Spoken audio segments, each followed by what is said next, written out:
நான் விசுவாசிக்கிறேன். நான் ஐஸ்வர்யம் பாருவேன். நான் உங்களோட சேனைகள் பாருவேன். நான் உங்களுடைய மதலை தாண்டுவேன். விசுவாசிக்கிறேன். அடைக்கப்பட்ட கர்ப்பங்கள் இயேசுவின் நாமத்தினாலே திறக்கப்படுகிறது.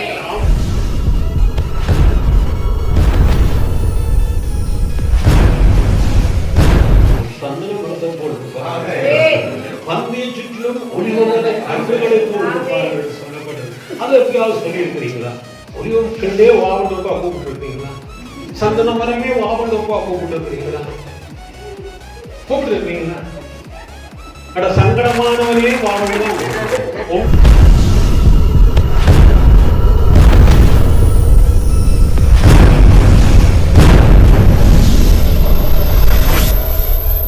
ஆகாயத்தை பார்த்து பேசினார், நட்சத்திரங்களும் சூரியனும் உண்டாயிற்று. மணலை பார்த்து பேசினார், விருட்சங்கள் உண்டாயிற்று. புல் பூண்டுகள் விருட்சங்கள் உண்டாயிற்று. கடலை பார்த்து பேசினார், மீன்கள் மச்சங்கள் உண்டாயிற்று. மனுஷனை உண்டாக்கும் போது கண்ணை பார்த்து பேசினார்.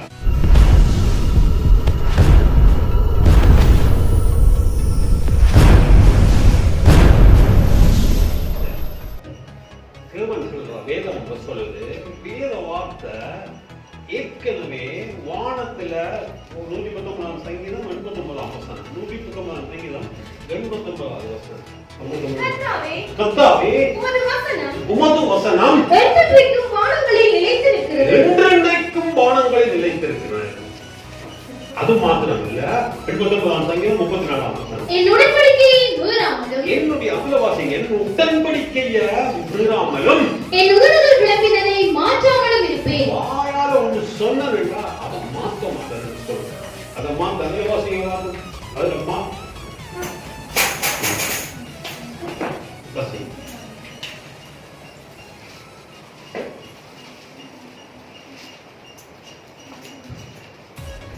நான் என் உடன்படிக்கையை மீற மாட்டேன். நான் என் உடன்படிக்கையை குழந்தை சொல்ற மாதிரி சொல்றேன். நான் என்னுடைய உடன்படிக்கையை உனக்கு கொண்டு சொன்னா அதை மீற மாட்டேன்.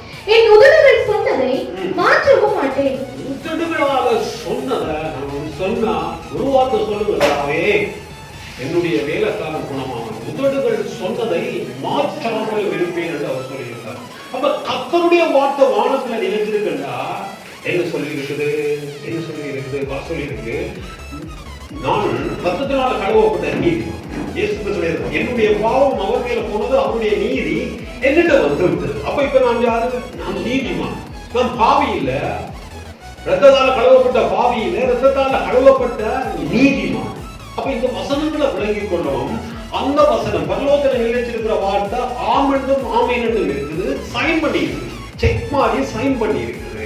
அந்த வார்த்தைக்கு அந்த பிளாங்கா இருக்கிற இடத்துக்கு நாங்க தான் வார்த்தையை போடுறோம். வார்த்தையை போட்டு பாவியுடைய ஆஸ்தி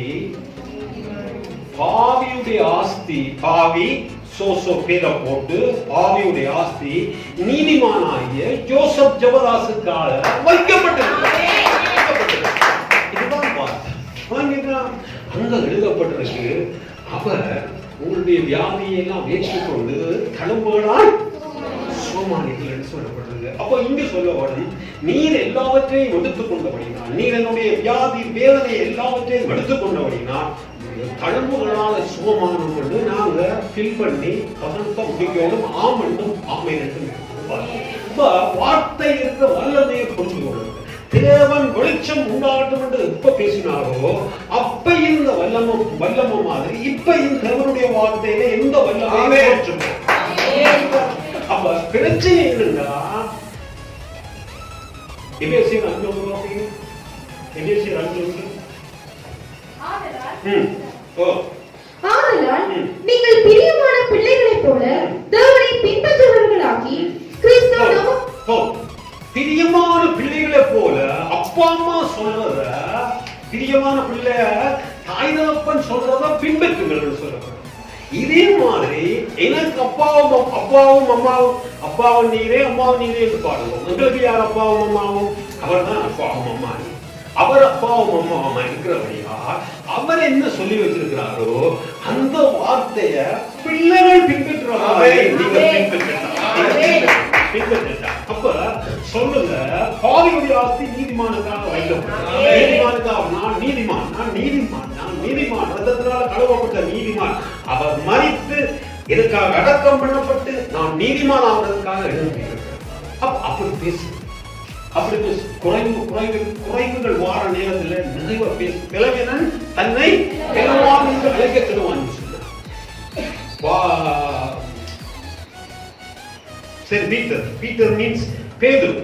நாணல போல அசைந்து கொண்டிருந்தவன யோனாவின் குமாரனாகிய சீமோனே, நீ இனிமேல் பேதுரு இல்ல, என்ன சீமோன் இல்ல, பேதுருவா இருக்கிறாய் என்றா பாறாங்கல் போன்றவன போல இருக்கிறாய். ஒரு புள்ள பெறுகிறதுக்கு லாய்க்கு இல்லாத ஆபிரகாமை அடைச்சு நீ இனி மலடன் இல்ல, நீ தேசங்களுக்கு எல்லாம் பாசிட்டிவா தான் பேசுறாங்க. சாரால கர்ப்பம் செத்து போனதுன்னு வேதம் சொல்லுது.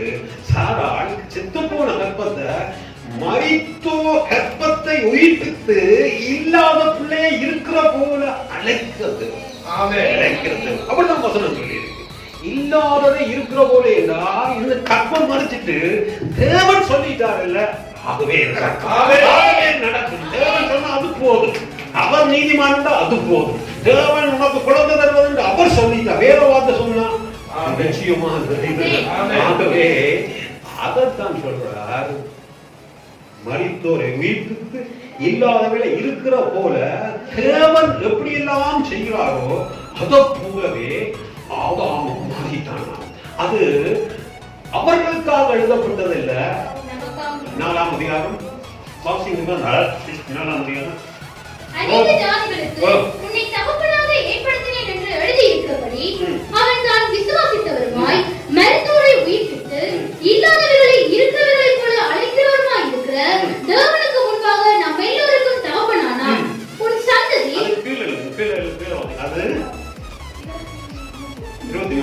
அது அவனுக்கு நீதியாக எண்ணப்பட்டது என்பது. அது நீதியாக என்றால் கரெக்ட். அவனுக்கு கரெக்ட் என்று எண்ணப்பட்டது. அவனுக்காக மாத்திரமல்ல, அவனுக்காக மாத்திரமல்ல, நமக்காக எண்ணப்பட்டது. அதை எடுத்து நாம அப்படி அசுகிறோம். அது இப்ப இல்ல. நாங்க ரைசுக்கு சாப்பிடுறதுல விசுவாசிச்சு நடக்கிறோம். சாப்பாடு இல்லாம இருக்கலாம். ஜனங்களை போஷிச்சிலே தூதர்கள் கொண்டு போடுவாங்க. காரம் கொண்டு போடாது,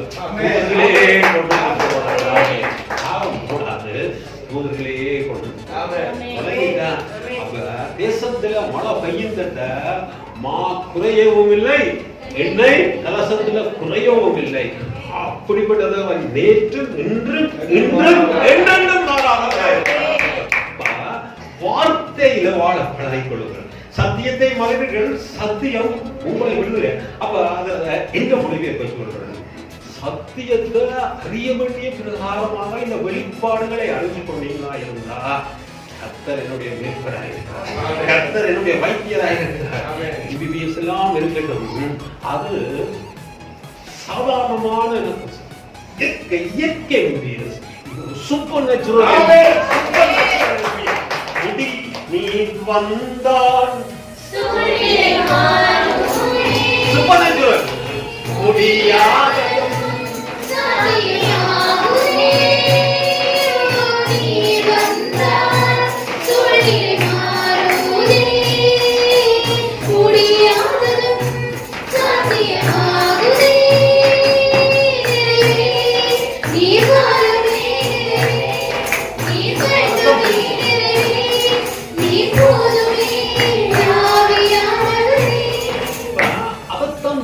அவர் வந்தா சூழ்நிலை மாறும். அப்ப டாக்டரால முடியாது. அவர் எழுதப்பட்ட பிரமாணத்தின் தான் அவர் காரியங்களை செய்கிறார்.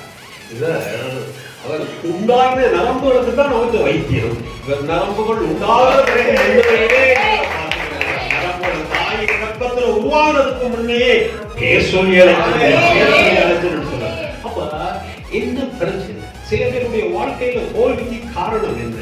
அவர்கள் தேவனுடைய வார்த்தைக்கு இசைவா பேசுறது. தேவனுடைய வார்த்தைக்கு இசைவா பேசுறது இல்லை, நடக்கிறது இல்லை. பிள்ளைகள் அம்பு போடுறது. இந்த பிள்ளைகள் ஒலிவமர கன்றுகளை போல இருப்பார்கள். உன்னுடைய பிள்ளைகள் சந்தன மரத்தை போடுவாங்க.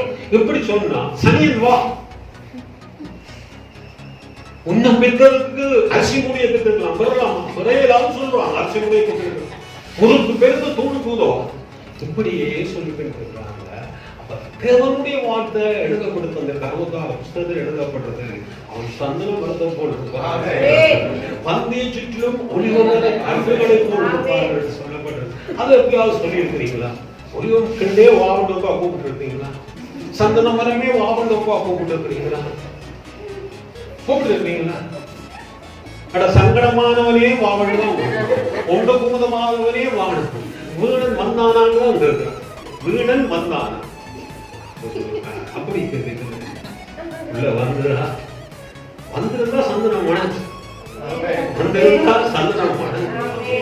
பிள்ளைகள் எல்லாம் பந்தியை சுற்றிலும் ஒளிவமர கண்டு, ஒளிவமரம் என்ன செய்யுமா, காமனில் ஆக்சைடை இழுத்து போட்டு ஆக்சிஜன் என்ன வாயு தமிழ்ல பிராணவாயுவை தந்து கண்டிருக்கோம், நல்ல காத்துகளை தந்து கண்டிருக்குமா. நீங்க மற்ற பாதையும் எடுத்துக்கலாம். என்னுடைய பிள்ளைகளால் என்னுடைய பிள்ளைகள் என் தலையை நிமித்தி இருக்கிறார்கள், எங்கள் பேரை பெருமைப்படுத்தி இருக்கிறார்கள். என்னுடைய பிள்ளை அவன் MBBS ஆயிருக்கிறான், இவன் GA ஆயிருக்கிறான், இவன் இன்ஜினியர் ஆயிருக்கிறான். அப்படி என்று சொல்லும் இல்லாம இருக்கலாம். நீங்க கொண்டு யாக்கோபுல சொல்லப்பட்டிருக்கு, நீங்க இப்போ விசுவாசத்துல ஐஸ்வர்யவான்கள். இந்த 1:14 1:4 யாக்கோபுல விசுவாசத்துல ஐஸ்வர்யவான். என் பிரியமான சகோதரரே கேளுங்கள், என் பிரியமான சகோதரிகளே சகோதரரை கேளுங்கள். தேவன் இவ்வுலகத்தில் தரித்திரரை விசுவாசத்தில் ஐஸ்வர்யவான்களாகவும். ஆமென். இப்ப தரித்திரரா இருக்கலாம், விசுவாசிங்க. நான் விசுவாசிக்கிறேன், நான் ஐஸ்வர்யவான், நான் உங்களோட சேனைக்கு போவேன், நான் உங்களுடைய மதலை தாண்டுவேன். விசுவாசிங்க. அடைக்கப்பட்ட கர்ப்பங்கள் இயேசுவின் நாமத்தினாலே திறக்கப்படுவார்கள். ஆமென் ஆமென். என்ன சொல்றது? கர்ப்பம் பிறக்கிறதும் மலடும் உன்னுடைய தேசத்திலே இருக்குன்னு சொல்றது நான் விசுவாசிக்கிறேன். அப்படி சொல்லும். இப்ப ஒருவேளை கஞ்சிக்கு பலி இல்லாம இருக்கலாம், ஆனால் விசுவாசத்துல நான் ஐஸ்வர்யவான். நான் பார்த்து நடக்கிறது இல்ல, நான் விசுவாசம் நடக்கிறேன். விசுவாசம் ஐஸ்வர்யம். இப்ப ஒண்ணு இல்லத்தான், எல்லாம் இருக்கிறது. என்னுடைய தேவன் இருக்கிறார், என்னுடைய இருக்கிறார், எல்லாம் இருக்கிறார். அப்ப அதுக்காக கடன் கட்டினாரு. கடன் வாங்காமல் கடன் கொடுப்பார் என்று சொல்லப்பட்டது. கடன் வாங்காமல் கடன் கொடுப்பார் என்று சொல்லப்பட்டது. வேண்டிய கடன்களை அடையும் இயேசுவின் நாமத்திலே. புதுசா காரியங்களை செய்யுங்க. கர்த்தர் வழியை வாய்க்க பண்ணுவார். 1000 பேர் வந்திருந்தாலும் நீதான் வின்னர். காரணம், நீ வெள்ளத்தட்ட கேம் ஓவர் ஆக போறீங்க. நீதான் வின்னர். காரணம், தேவனால பிறந்த நீ. இதுவே அறிக்கையா எந்த பிள்ளைதான் செய், எந்த பிள்ளைதான் செய், மார்க்ஸ் குறைவா இருக்கு, எந்த பிள்ளைதான் செய், எந்த பிள்ளைதான் செய். அப்படி பிள்ளைகள் பொறிவங்க ஆனா இவர்கள் எல்லாம் யாருக்குரியது? கடைசியா வாசிங்க, ரோமன் 8:1 வாசி. ஆனபடியால் கிறிஸ்து இயேசுவுக்கு உட்பட்டவர்களாய் இருந்து மாம்சத்தின்படி நடவாமல் ஆவியின்படியே நடக்கிறவர்களுக்கு ஆக்கினை தீர்ப்பில்லை. ஆச்சுக்கொள்ளுங்க. கிறிஸ்து இயேசுவுக்கு உட்பட்டவர்களாய் இருந்து அவருக்குள்ள நடக்கிறவர்களுக்கு இந்த பிரச்சனை இல்லை. அப்ப நீ பீட்டர் போலன்னு பேரை வச்சிருக்க, அல்லாட்டி டேவிட் பீட்டர் போலன்னு 3 பேரையும் வச்சிருக்கிறார். இதுக்குள்ள இருக்கிறியா? கிறிஸ்துவுல இதுக்குள்ள இருக்கிறியான்றது பிரச்சனை. கிறிஸ்துவுக்குள்ள இருந்து என்ன செய்யணும்? ஆவியின் படி நடந்த கடன் வேண்டாம்னு சொன்னா கடன் எல்லாம் வேண்டி பிரச்சனை பண்ணி போட்டு வந்து நிற்கிறது கிறிஸ்தவ வாழ்க்கையில. நீ கடன் வேண்டவனாம் சொல்லி சொன்னது மாத்திரம் இல்ல, நீ பக்கத்து வீட்டுக்காரனுக்கு இல்ல, நீ உலகத்துக்கே கடன் உலகத்துக்கே கடன். அது இன்னைக்கு இல்லாம இருக்கலாம்.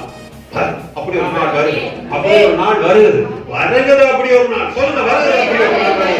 அப்படி ஒரு நாள் வருது. அடுத்த வருஷம் கிறிஸ்து இயேசுவினாலே ஜீவனுடைய ஆவியின் பிரமாணம் என்னை பாவம் மரணம் என்பவர்களின் பிரமாணத்தினின்று விடுதலையாக்கிற்று. ஒரே வசனமா, கிறிஸ்து இயேசுவினால இந்த ஜீவனுடைய ஆவியின் பிரமாணம் என்னையே பாவத்தினால் உண்டான மரணம் இந்த பிரமாணத்திலிருந்து விடுதலையாக்கிற்று. ஜோன் ஜி லே என்பவர் ஆப்பிரிக்காவுக்கு 1800 போய் வைத்தியம் செய்யற நேரத்துல இந்த மலேரியா காய்ச்சலால சனங்கள் கொத்து கொத்தா மடிச்சு சேர்த்துக்கிட்டு இருக்காங்க. கொத்து கொத்தா மடிச்சு இருக்காங்க. ஜோன் ஜி ரேகிக்கு அமெரிக்க கவர்மெண்ட் சொல்லிச்சு இந்த தடுப்பூசியை போடணும். அப்ப சொன்னா தடுப்பூசி எனக்கு போட தெரியல, ஏற்கனவே நான் ஒரு தடுப்பூசி போட்டிருக்கிறேன், ரோமர் 8 நான் போட்டிருக்கிறேன் சொன்னாங்க. அப்ப சொன்ன என்ன விசித்திரமா கதைக்கிறார் என்று சொல்லிட்டு அவர் சொன்னாராம், சரி எனக்கு ஒரு உதவி செய்வாங்க, இந்த இதுல ரத்தத்தை எடுத்து இந்த விஷக்கிருமிகளை வச்சு பாருங்கன்னு சொன்னா ஒவ்வொரு கிருமியா சாதம் விஷக்கிருமி ஜீவனுடைய ஆவியின் பிரமாணம் இந்த பாவ மரண பிரமாணத்துல இருந்து விடுதலை ஆக்கிட்டு. அப்ப நீங்க என்ன செய்யணும்? தேவனுடைய வார்த்தைக்கு இசைவான வார்த்தைகளை பேசுவோம். நான் வாழாகாமல் நான் போற நேரத்துல கதவுகள் திறக்கப்படும். நான் போற நேரத்துல அனுகூலம் உண்டா?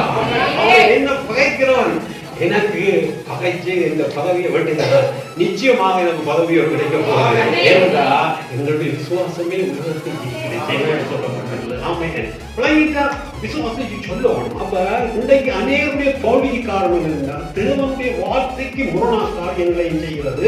தேவனுடைய வார்த்தைக்கு இசைவா பேசுறதும் இல்லை, வாழ்க்கையில கேட்டுட்டு போறது. கேட்கிறது இன்றைக்கு அநேக கிறிஸ்தவர்கள்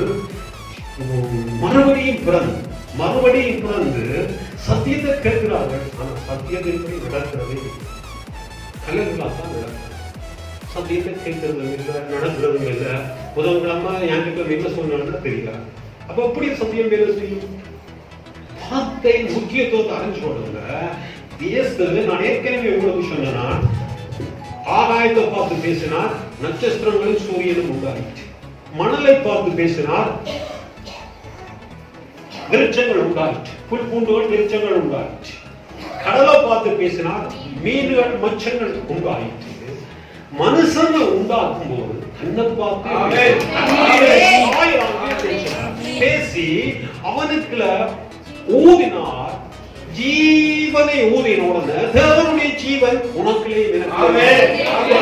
நாங்கள் தேவனால பிறந்தவர்கள், தேவனை போன்றவர்கள். தேவன் சொன்னார், நான் இந்த உலகத்தை ஒழுங்கின்மை ஒழுங்காக்கி இருக்கிறேன், இருள வெளிச்சமாகி இருக்கிறேன், குறைவ நிறைவாகி இருக்கிறேன். இதே போல் உனக்குரிய உலகத்தை நீ ஒழுங்குபடுத்த சொல்லி அவனை பேசுற ஆத்மாவாக்கிறான். பேசக்கூடிய ஆத்மாவாக்கி அவனை தேவன் அனுப்பினான். அப்ப வார்த்தையின் முக்கியத்துவத்தை புரிஞ்சு கொள்ளுங்க. வார்த்தையோட இணங்கி போக கற்றுக்கொள்ளுங்க. விளங்கிட்டா வார்த்தை முக்கியமானது. போமா வார்த்தைக்கு என்னோட 7ஆம் அதிகாரம் 24 மத்தேயு 7ஆம் அதிகாரம் 24. ஆகையால் நான் சொல்லிய இந்த வார்த்தைகளை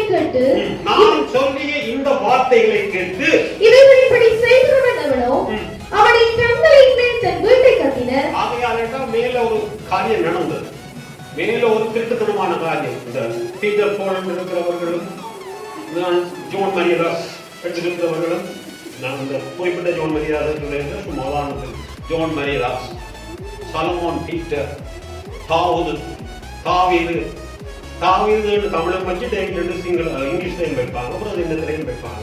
அப்படி பக்தி வைத்தார். பீட்டர் பரிசுத்தம் இப்படி எல்லாம் வச்சிருக்காங்க. பரிசுத்தம் சொல்லுவாங்க, பரிசுத்தத்துக்கு எந்த அறிமுறையும் தெரியாது. சரி வாசிக்கும், மேல இருந்து வாசிங்க. அந்நாட்களில் 7ஆம் அதிகாரம் 22ஆம் வசனம்.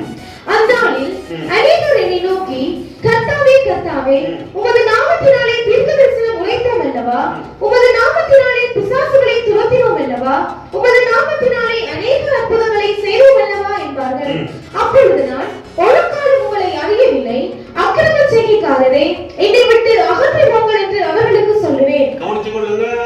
ஆண்டவர்கிட்ட வந்து இப்ப நீங்க சொல்ற மாதிரி நீங்க நம்மளோட குற்றப்படுத்த இல்ல, இப்படி சொன்னாதான் போலாங்க. நீங்க சொல்ற மாதிரி நாங்க ஜெபிக்க இல்லையா, நாங்க வேதம் வாசிக்க இல்லையா, அந்த மாதிரி சொல்றாங்க. ஆண்டவரே, உம்முடைய நாமத்தினால பிசாசுகளை திரட்டினோம், உம்முடைய நாமத்தினால தீர்க்கதரிசனம் சொன்னோம், உம்முடைய நாமத்தினால அற்புதங்களை செய்தோம். அடே கள்ளப்பயல்களே, இந்த டிரான்ஸ்லேஷன், கள்ளப்பயல்களே, நான் உங்களோட பார்த்ததே இல்லையடா, பார்த்ததே இல்லை. நீங்க பார்த்த மாதிரி காட்டுறீங்க, பார்த்ததே இல்லையடா. கள்ளப்பயல் நியாயத்தின்படி நான் எப்படி இருக்கும்? கள்ளப்பயல் வாசி மிச்சத்தை. ஆகையால் அதோட தொடுக்கிறேன். ஆகையால் ரெண்டாவது தொடுக்கிறீரா? ஆகையால் இந்த கள்ளப்பயல்களோட காரியத்துக்கு சொல்றேன். ஆகையால் கள்ளப்பயல்களே காரியம். நான் சொல்லிய இந்த வார்த்தைகளை கேட்டு, நான் இப்போது சொல்லுற இந்த வார்த்தைகளை கேட்டு இவைகளின்படி செய்கிறவனவனோ அவனை கண்மலையின் மேல் தன் வீட்டை கட்டின, அவனை கண்மலையின் மேல், கண்மலையை விடுவோமே எங்களோட டிரான்ஸ்லேஷன்ல நல்லா அத்திவாரத்தை வெட்டி மண்ணை வெட்டி நல்லா கல்ல பரப்பி அத்திவாரம் வெட்டி அத்திவாரத்தை வெட்டி சீமெண்ட போட்டு சரியான போடா விட்டா அதான் சொல்றாரு. அந்த கண்மலைன்னு சொல்றாரு. இது எந்த மொழி வேதத்துல இருக்கான்னு கேட்பாங்க. இது எந்த மொழி வேறு? கண்மலையில அத்திவாரத்தை வடிவா வெட்டி கீழே கான்கிரீட் போட்டு அதுக்கு மேல கல்லு வச்சு எல்லா விதத்திலேயும் வடிவா கட்டுறத ஒழுங்கா கட்டுறத சொல்ற. கண்மலையின் மேல கட்டி நான் சொல்லிய வார்த்தைகளை கேட்டு இவைகளின்படி செய்கிறவன் கண்மலையின் மேல் தன்னுடைய அத்திவாரத்தை போட்ட வீட்டை கட்டின புத்தியுள்ள மனுஷனுக்கு ஒப்பிடுவேன். வீடு கட்டினவர் இல்ல, புத்தியுள்ள மனுஷனுக்கு ஒப்பிடுவேன். பெருமழை சொரிந்து பெருவெள்ளம் வந்து காற்று அடித்து அந்த வீட்டின் மேல் மோதியும் அது விழவே இல்லை. ஏனென்றால் அது கண்மலையின் மேல் அஸ்திவாரம் போடப்பட்டிருந்தது. சரியான அஸ்திவாரத்தின் மேல அந்த வீடு கட்டப்பட்டது. சரியான அஸ்திவாரத்தின் மேல அந்த வீடு கட்டப்பட்டிருக்குது. நான் சொல்லிய இந்த வார்த்தைகளை கேட்டு வீடு கட்டுற கதை இல்ல, வார்த்தையை கேட்டு செய்யறதுக்கு சொன்ன உதாரணம். இது கனவே வீடு கட்டுறதுக்கே பிரசங்கம் பண்ணிக்கிறாங்க. இது வீடு கட்டுற கதை இல்ல, இந்த வார்த்தையை கேட்டு வார்த்தையின்படி நடக்கிற புத்திசாலிக்கு சொல்லப்பட்ட வார்த்தை. புத்திசாலியா இருக்கிறவன் இப்படித்தான் செய்வான். இந்த வார்த்தையை கேட்காதவன், கேட்காம மனம் போல அவர் கிடக்கிறார். நான் செய்வதான் செய்வேன், நான் எடுக்கிறதான் எடுப்பேன் ரெண்டு நினைக்கிற ஆட்களுக்கு சொல்றார். வார்த்தையை கேட்டு வார்த்தையின்படி நடக்காதவர்களுக்கு அவர் சொல்றார், இந்த வார்த்தைகளை கேட்டு இவைகளின்படி செய்யாதிருக்கிறவனோ அவன் தன் வீட்டை மணலின் மேல் கட்டின புத்தியில்லாத மனுஷனுக்கு ஒப்பிடப்படுவான். புத்தியில்லாத மனுஷன் மணல் மேல வேணாமே. நம்ம டிரான்ஸ்லேஷன்ல ஒரு கல்ல ஒரு அடி கல்ல 4-5 கல்ல பாட்டுல போட்டுட்டு அந்த பச்சை கட்டிக்கிறது போறான், மணல்ல கட்டிக்கிறது போறான் வைப்போமா.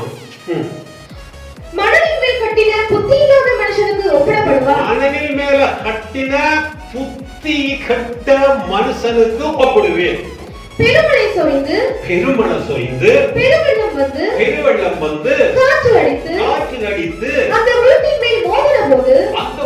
மேல் மோதின போது அது விழுந்து முழுவதும் அழிந்தது. வசனத்தின்படி கேட்காது பாருங்க. 2 பேருக்கு வசனத்தை கேட்கிறாங்க. 2 பேர் கேட்கிறாங்க. 2 பேரும் ரட்சிக்கப்பட்டவங்க. 2 பேரும் கேட்டுட்டு ஏன் அநியாயமான நஷ்டம், ஏன் அநியாயமான நஷ்டம்? இந்த மனுஷனுக்கு நஷ்டத்துக்கு யார் காரணம்? பெருவெள்ளமோ பெருமழையோ பெருங்காற்றோ அல்ல. அதுக்கும் இந்த நஷ்டத்துக்கும் சம்பந்தமே இல்லை. அப்ப நஷ்டம் தேவையில்லாமல் நஷ்டத்தை அனுபவிக்கிறார். தேவையில்லாமல் 112 சங்கீதம் 7ஆம் வசனம் சொல்லுது.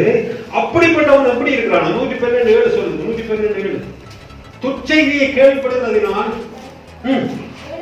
7ஆம் வசனம் சங்கீதம் 112:7 துச்செய்தியை கேட்கிறதினால் பயப்படா, அவன் இருதயம் கர்த்தரை நம்பி திடனாயிருக்கும். என்று அவர் சொல்றதுதான் இவன் செய்கிறான். ஆதியில வார்த்தை இருந்தது, வார்த்தையை வல்லமை, வார்த்தையின் வல்லமை வடிவா புரிஞ்சு கொள்ளுங்க. ஆதியில வார்த்தை இருந்தது, அந்த வார்த்தை தேவனாயிருந்தது. அந்த வார்த்தை தேவனாய், நீ சொல்ற வார்த்தை தேவனாயிருந்தது. தேவன் ஆதியில ஒளி வெளிச்சம் உண்டாட்டும் என்று சொன்ன நேரத்துல வெளிச்சத்தை உண்டாக்கின வார்த்தை இன்றைக்கு வல்லமை குறைஞ்சு போகையில அதே வல்லமையோட இருக்குது. ஏன் வல்லமை குறைவா இருக்கு? நீ நானும் பேசாம இருக்கிறோம். நீ நானும் பேசாம கர்த்தரை மேற்பராய் இருக்கிறார். நான் பயப்பட மாட்டேன். ஒரு நாள் ஒரு நிமிஷம் நான் பயப்பட மாட்டேன். அவன் துச்செய்தியை நம்மோட அழிச்ச கோத்தபாய ராஜபக்ச ஜனாதிபதி ஆகிட்டாரே, பயப்பட நாங்க பயப்படவே இல்லை என்றா ஒரு ராஜா அரசாண்டான். கோரேஸ் என்ற ஒரு ராஜா அரசாண்டான். 2 பேரும் பிறந்தாரு. 2 பேர் ஆண்ட காலத்திலேயும் தானியேலின் காரியம் ஜெயம்